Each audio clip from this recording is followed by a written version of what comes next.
Open Mike Eagle is a Chicago rapper affiliated with the mellow music group. I have previously loved a lot of his work.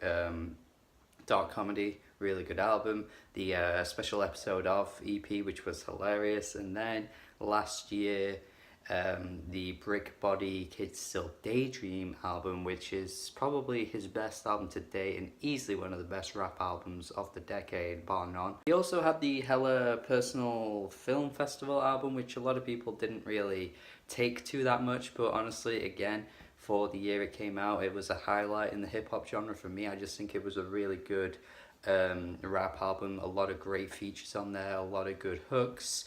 It was very different to Dark Comedy. It didn't really have that same sharp lyricism, but in terms of songs, I think he did end up writing some really good songs. Generally, Open Mike Eagle is just one of the better lyricists of our generation, honestly, in terms of, clever, witty lines, topics in his songs. He's just always on it with every track, no matter what he's rapping about. He is on it, man. And What Happens When I Try to Relax is his latest effort. It's just an EP, 6 tracks long, and honestly I think it's just okay overall. Not really any highlights on here that I can take away that I would return to anytime soon, which is a bit of a shame, I know, but I can't really say I'm all that impressed with what we've been given. It is only an EP though, so I'm not really going to take it too seriously, but I think generally the songs on here really aren't there. I think musically a lot of these tracks are just quite weak actually, which is really strange for Open Mike Eagle. He's normally jumping on production that's quite interesting and unique, whereas here I'm just finding a lot of it to be quite thin and a bit hollow and not really impactful in all that in many ways actually. Like Relatable feels like it's trying to go for something harder than it actually achieves. I guess as sort of a trap-ish cloud rap inspiration on this track, and I can totally see with the lyrics that Open Mike Eagle here is, being sarcastic, kind of poking at the idea of relatable, that kind of internet phenomenon where people just try and relate to every little thing that they see and the bare minimum type shit. It's that kind of thing that Mike is always great at, just kind of sarcastically poking at social norms or social ideas that always have major flaws in them and just end up coming across as fake as they possibly can, and it's always just like a persona that people put on.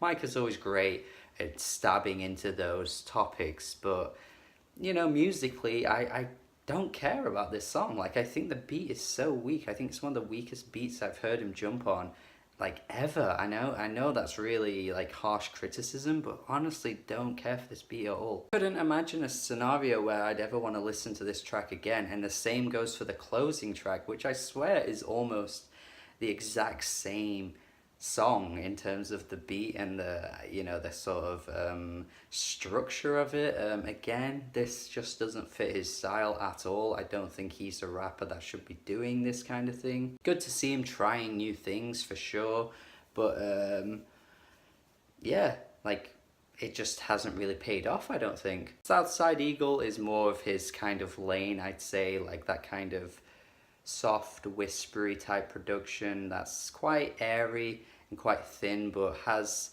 a nice atmosphere to it, not really too in your face or whatever. It's just kind of straightforward, and then of course we get to the chorus and he's just doing his usual kind of whispery singing, which he's usually really good at actually. There's an hilarious line on this track where he's like bragging about how he's been on every podcast that he's ever listened to. That's a funny line, man. I love his nerdy style, like that is just such the nerdiest brag you could ever come up with, and only Mike would ever come out with a line like that. That is just, yeah, that's top notch, man. And overall, I just like this track. It's just such a nice track to listen to. It reminds me of like 95 Radios from his last album. Just got that really like soft, really, dreamy type feel to it that I just really like, and he always kills it over this type of production. Single Ghosts is quite an interesting track. I feel like he might be talking about ghosting on this one. The sort of ending a relationship without really having any reason why, or just cutting off all ties with someone without really having an explanation, that kind of thing.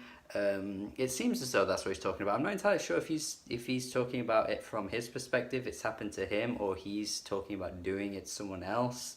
But I feel like either way, it's a sort of lyricism that makes you feel like, again, he's poking at these kind of social things that happen within society that just aren't really really good things, but yet they happen anyway. Like the Ghostbusters reference where he's like, who am I going to call? Probably not you. Who am I going to call? Probably not you. Yeah, this one, along with Southside Eagle, are just classic Mike tracks, but they're not really as engaging as what you would get on an album from the guy, to be honest. Like, these are just passable tracks that are okay. But yeah, you know what I mean? Like, I just don't see myself ever wanting to go back to them. Not exactly that much wrong with these tracks, same with every single thing, but there's just something about them that I'm just not finding myself being hooked into the music. Like, they just blow by and I have no major interest in what's going on. I'm not really sure what it is that's taking me out of it, but perhaps it's just because I hold him to such a high regard that when he's dropping kind of so-so tracks, I'm just not really interested. Even musically, this one is very sparse. This kind of drum kind of like plods along. You know, again, it's got that kind of cloudy atmosphere that I feel like anyone could just jump on this kind of thing. It just doesn't really feel that special for Mike at all. But again, I've said it's an EP, it's not really too much of an issue. I feel as though, you know, he's probably going to drop an album next year, I imagine, or even the year after, and it's going to be fantastic. So an EP for just kind of tying fans over isn't really the worst thing. It just isn't really that special to me. I just don't really see much here that I could ever return to or find all that engaging. It's okay for what it is, I suppose, but yeah, it's pretty overall, I would say. If you're a Mike fan, you're probably not going to be returning to this one in the next few months, because why would you listen to this over Brick Body Kids Still Daydream or Dark Comedy, to be honest? But let me know your thoughts. I'm sure there'll be people that like this more than me. Comment below and all that kind of stuff. Subscribe to the channel for more reviews if you haven't already. Have a good day. Have a good day. Yes, have a good